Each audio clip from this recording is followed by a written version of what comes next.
একদিনেই দুইটা মুরগি ডিম পাড়ার প্রতিযোগিতা শুরু করে দেয়, কিন্তু তখনই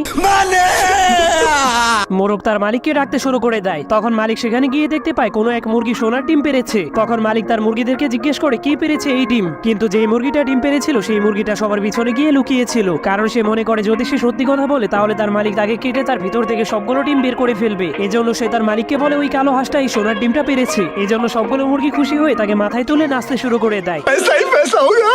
তখন হাঁসের মালিক তার হাঁসের নাম খবরের কাগজেও ছেপে দেয়, যার কারণে হাজার হাজার মানুষ হাঁসটাকে দেখার জন্য ফার্মে চলে আসে। কিন্তু সেই সোনার ডিমের খবরটা ডাকাতদের কাছেও পৌঁছে যায়। এরপর ডাকাতেরা সেই ফার্মে এসে ফার্মের মালিককে মেরে হাঁসটাকে নিয়ে চলে যায়। এরপর ডাকাতেরা হাঁসটাকে তাদের বাড়িতে নিয়ে সোনার ডিম পাড়ার জন্য বসিয়ে দেয়, কিন্তু হাঁসটা ডিম পাড়া বাদ দিয়ে ডাকাতদের ওপর চিল্লাতে শুরু করে দেয়, যার কারণে ডাকাতেরা তাকে বন্দুক দেখিয়ে ভয় দেখাতে শুরু করে দেয়।